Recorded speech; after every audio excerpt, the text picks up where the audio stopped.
This is worse than the peanut butter swimming race. I've also been practicing my dive.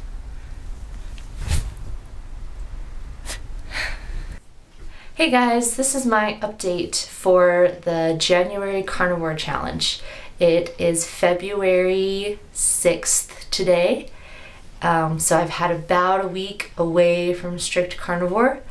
And here's the thing, carnivore itself was a fail. I did not do a good job. I think there was a period only of about a week where I was able to fast and eat carnivore and fast and eat carnivore again.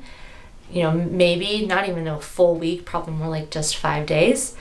So I can't speak to having the diet work for health reasons or energy reasons, because I wasn't ever able to have the discipline to stick to it. And part of that might be that the carnivore diet wasn't giving me the energy I needed, but I really don't think so. I think my problem came from my activity level going from 2 to 4 ballet classes a week and commuting on my bike to ballet class every day, and me being really good about doing my daily workout and continuing to bicycle to work and taking on some extra ballet teaching. So, you know, I just got all this extra stuff that I was doing physically. And you'd think that that would really help with fat loss. It didn't. It made me so tired that I just kept eating and eating. I was eating on fast days. I was eating after my eating window was supposed to be closed, and I wasn't even eating to feel satiated. I was eating to stave off being tired. When you need to go work, you need to go work. You can't just go take a nap. I needed to figure out how to recover better. I'm quite a bit fatter here at the beginning of February than I was at the beginning of January. I've also put more muscle on. I'm definitely stronger than I was. I put muscle on really easily. It's just always covered in a layer of fluff. My dancing is stronger, my balancing is stronger, my hips are stronger, my point work is stronger, and it's because of class every day and my workouts. That's really, really great, but I haven't been able to recover enough. I'm constantly sore. I haven't been able to sleep enough, and maybe I haven't been taking enough rest days. I don't know.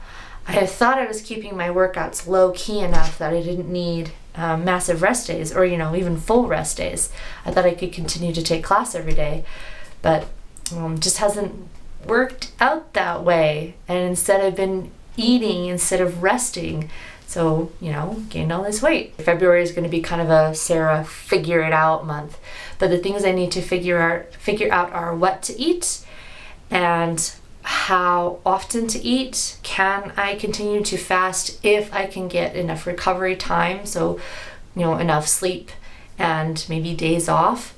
Can I cut fat while I continue to work out every day and grow my muscles? An issue I do have around food, especially when I'm tired, is I'll have a sadness when a meal is over. So I'll finish eating and then just kind of be sad that it's over. And it's really weird.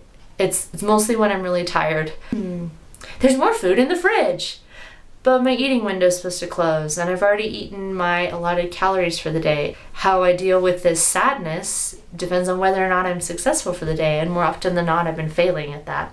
I was talking to another woman who does snake diet, and she's been doing it for quite a while. She lost, I think, 70 pounds, and just, you know, and then she posts these really great videos of her workouts online.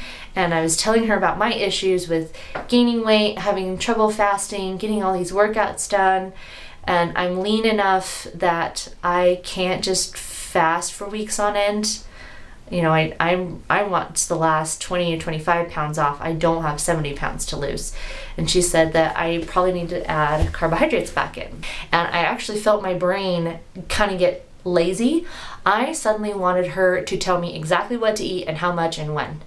And it was really weird, like just how lazy my brain got.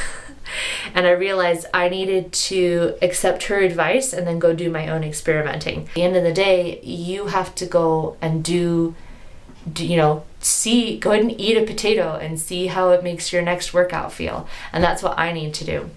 I know that adding an apple back in several times over this month really helped my energy level and my satiation level.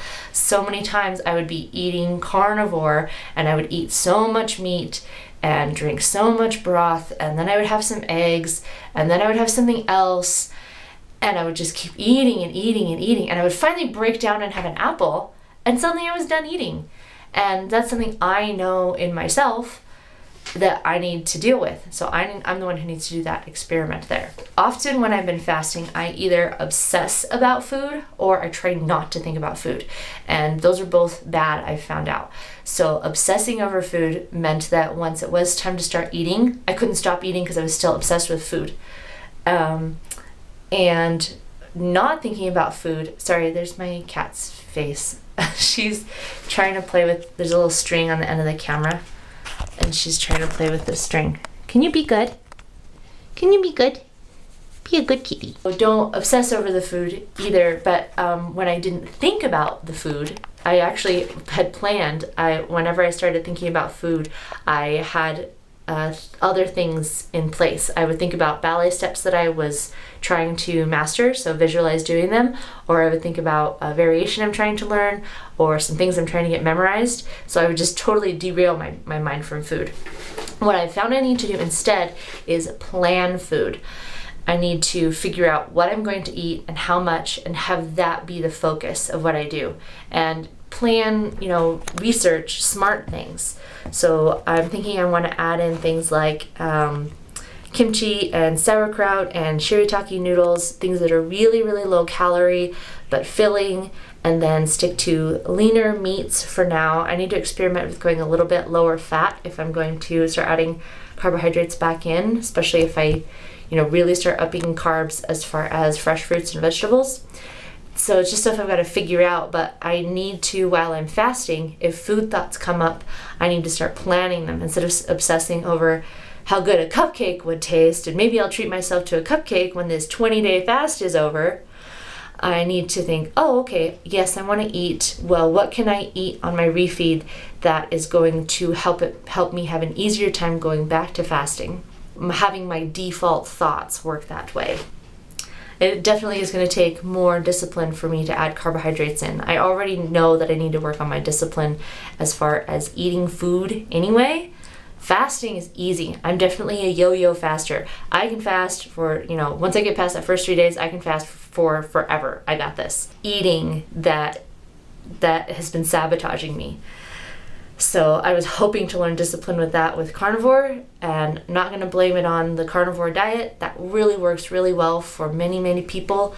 But for me, with my energy levels and all the stuff I've been doing, it did not work this last month. Goals for February are to figure out how much working out I can still do compared to how much rest I need, and then how to fuel that while still burning fat. I don't really want to give up any of my workouts.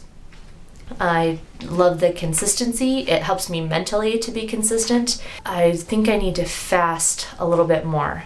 So I think what it's going to come down to is figuring out food composition and what to eat. So I think that's going to take me back to fermented foods that have a really, really low calorie count and leaner meats. I'm going to kind of leave you guys alone for February. I'm not going to do daily updates, but I am going to start in March doing daily updates again, because I have an audition in March. It's on the 16th, and I have decided I want that audition to look a certain way. I have a variation I'm going to work on for it. I would like my weight to be at a certain point for that audition. I'm not going to worry too much about the outcome of the audition, but I want it to go a certain way in my head. And whatever the committee decides, that's their thing, but I'm going to make it happen the way I want it to happen. My update, I'm going to say don't discount the carnivore diet just because of me, but thanks for following me along. I wish you happy feasting, happy fasting, happy whatever your workout is that you do for physical activity, and if you're a dancer, happy dancing.